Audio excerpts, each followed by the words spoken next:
Paldean Fates is an interesting set to talk about. So, Paldean Fates was released earlier this year on January 26th, and I remember when this set came out, it wasn't very popular. A lot of people were comparing the set to Shining Fates. Now, obviously, if you compare them now, it doesn't make a lot of sense, but at the time, it sort of did.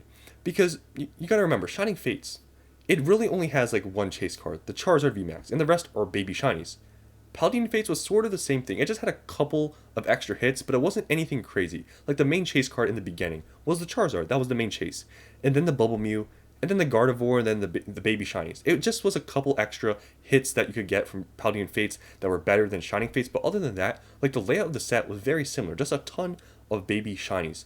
And baby shinies, just in my opinion, are not that appealing because there's just so many better artworks now in these like eras in Scarlet and Violet. Like there's SIRs, like baby shinies, they're just not that popular. And we can see that with Shining Fates. I mean, Shining Fates got printed into the ground. Nobody wants anymore. Just baby shinies, it just is not that appealing. And when there's the most of the set is just baby shinies, it just doesn't make a good set, in my opinion. So at the time, it just wasn't very popular in the beginning. I remember it just no one really cared for it. Some people liked it, but at the same time, people were just saying it was Shining Fates, and it just didn't get that much traction. Obviously, until just recently, it's gotten pretty popular. And what's also interesting about Paldean Fates is because, since, a couple cards have gotten pretty expensive, some of the products have also gotten sort of expensive compared to what they were when they were released. So it will be sort of surprising if you see where the set lines up. It will be interesting to see if sometime next year, if we see reprints for Paldean Fates or some sort of restock, because we all know, like recently, we got restocks of Paldea Evolved, Obsidian Flames, and these sets are sort of next, right? So it is going to be interesting to see if they are going to do some sort of restock or reprint with Paldean Fates Elite Trainer boxes or something like that, because the products got sort of expensive. They're not really expensive, but like I said, at release these were so cheap because no one wanted them, but now they've started to go up. Now I wanted to show you guys the comparison to Shining Fates because I know right now it seems absurd to compare the two, but you gotta take yourself back to when Mew wasn't this expensive. So you can see here, yeah, Mew's going for a fortune now. The Charizard's also gone up a little bit. There's also the Gardevoir, but at the time, really, people only talked about these two cards. Like the Gardevoir is kind of a secondary hit, but no one talked about this card that much. It was mainly these two. Because other than these two cards, obviously the prices back then were different. There was just baby shinies. So I don't know if it's just me, maybe I'm just a baby shiny hater, but like I said, there's just not that much appealing to these cards. Like it's alright, but it's just not much going for it. And when you only have a couple of cards that are hits and then the rest is shiny cards, like it's kind of just like a whatever. So that's kind of how the set was perceived in the beginning, because it just had a couple of chase cards and the rest were baby shinies. So it didn't really catch on, obviously, until recently. And when you compare this to Shining Fates, it sort of makes sense in a way. So Shining Fates does have a main set. You can see here, right now I'm looking at the Shiny Vault. It has a main set. Obviously, the main set doesn't really have any expensive cards. It's mainly the Shiny Vault. But you can see here, it's basically one card, Charizard VMAX. So obviously, Paldean Fates has a couple more hits, but you can see here where the comparison's coming from. They both have Charizards as their main hits. Obviously, like, Bubble Mew now is the main hit, but back then it was the Charizard. So they both had Charizard as their main hit, and the rest were baby shinies. So that's where the comparison came from. And honestly, it sort of made sense. And this was at the time, when Paldean Fates came out, it's the same time when Pokemon, it wasn't as popular as it is now. You got to think about that too. It came out right after Paradox Rift. We all know Paradox Rift out the gate was not popular, right? It came in a time when things were not popular. There was baby shinies. People just thought about Shining Fates. So it just didn't do well at all in the beginning. And it sort of made sense. But obviously recently, we see the Bubble Mew going for $300, which is absolutely insane to see this because, like I said, this wasn't the main hit in the beginning. You can see here, when it first got released, this was going for around $70 to $80. But just recently, in just, 3 months here, it's gone up 227% in 3 months. Now, we are seeing a lot of cards go up in value. We're seeing alternate art, some other cards go up in value. So yeah, it's not abnormal right now to be seeing some cards like go up. But I can't think of a single card that has gone up 227%. Like this is definitely an outlier out of all the cards that are going up right now, because I can't think of any card that's this expensive, or that was like $90 already, go up this much. Like I don't think we've really seen this. It's just the Bubble Mew. So this just happened recently. Like you can see this whole time, it was flat. Like no one cared until now. And you can notice that, this sort of happened when people got back into Pokemon because, we were hearing about all these other sets. This was around the time. You can see here, around this time we heard about Surging Sparks and everything. That's when these started to go up. Now, obviously, I'm making this sort of correlation. I don't know if they're related or not, but it is sort of weird to see that it did start growing exactly when we sort of knew about Surging Sparks.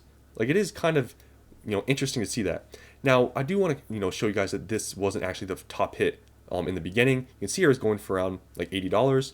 And you can see with the Charizard, if you go back, it was going for more. This was always the front running card. Like, this was always more expensive, but it was just recently that the Bubble Mew really got way more expensive. And honestly, it brings up the point, and this is sort of a joke, but kind of not at the same time. Is this card a bubble? I know, funny joke, right? But this amount of gain in this period of time for a card this expensive, already it was like $90. For it to go up this much, like, can it go higher? Or is it at the point where is it going to maybe start, at this point, I mean, in this hobby, I can't really say things are going to drop because it just seems like everything's going up. But how much higher can this go? Because there's going to be a point, let's be honest here. There's going to be a point when this card goes back down. Because it just got popular a couple months ago. Like, this set was released for like a while and nobody cared. It's just now. Like, this was never the most expensive card. The Charizard was, but now it's double Charizard. So it's like, yeah, this card right now, it's really popular. But it wasn't always that way. It's just seems like this recent hype that we've gotten where this card has really gotten expensive. So it kind of, is interesting to think about how high this can go. And is it in a bubble? Because, like, this amount of growth is crazy. But we're in a pretty strong market. So I don't think it's going to drop really anytime soon. But in a year from now, 2 years from now, I feel like, maybe it's possible that a car like this goes down. And it's crazy to see, a car like this where it literally did nothing go up this much. Like, that's why it's so just weird and abnormal with this set, because this set, no one cared about this. Like, even, Bubble Mew, like, yeah, it was somewhat popular, but it wasn't, like, you can see here, it didn't even grow at all.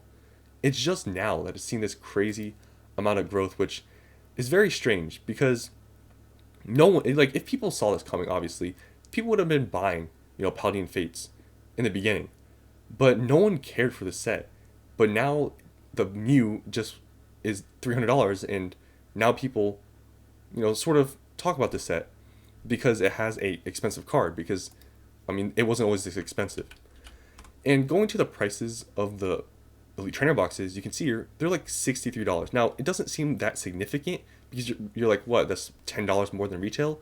But when you look at how much these were going for, like earlier this year, in the middle of the year, like, these were going into the 30s because nobody wanted this.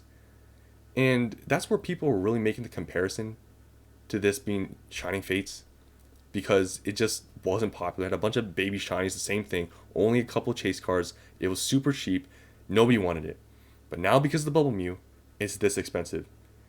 And like I said, in the market we're in right now, I don't think, the Bubble Mew or anything is going to crash.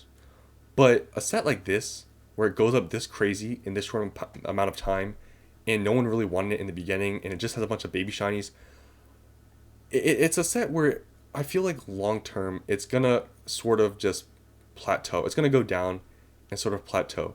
I don't really see this being a crazy long term hold, in my opinion.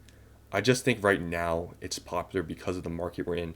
Because if we saw more of a steady growth, then you could argue.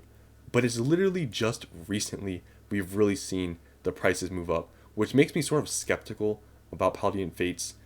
But we'll have to see where this goes. And like I said, it'll be interesting if we see any sort of reprint or anything for the set. But other than that, just seeing like Paldean Fates go up, because, obviously the Bubble Mew, but to go up in this price is surprising, because this was really just seen as Shining Fates. But obviously it's doing a lot better than Shining Fates is doing right now. And if you go on eBay, you can see you can get a case for $650, so it's $65 per Elite Trainer box, not really any discount. And they're all pretty much selling between $60 and $70. So, Paldean Fates, are you guys holding any of it? Are you holding it for a long term? Let me know down in the comments below, because Paldean Fates in the beginning, I don't think anyone was investing into this set. Like, literally everyone was saying this was Shining Fates, and nobody, I really think, bought these. You could have gotten cases, I think, for easily low 300s, because just there was so much supply and nobody wanted it. So just want to talk about this set because it is very interesting to see how much has gone up and just how quickly it's gone up because of the Bubble Mew. And the Bubble Mew wasn't always the most expensive card. It just kind of blew everything out the water. The Charizard is not even, it's just half the price of Bubble Mew now. And it's just crazy to see a card do that. And it's interesting, and it'll be, interesting to see where it goes in the future, because a $300 card like Bubble Mew that was only $100 a few months ago. It's like, it's just interesting to think about how much higher is it going to go, or is it going to go down? Like, who really knows? So that's all I want to talk about. Hope you guys enjoyed, and I'll see you on the next one.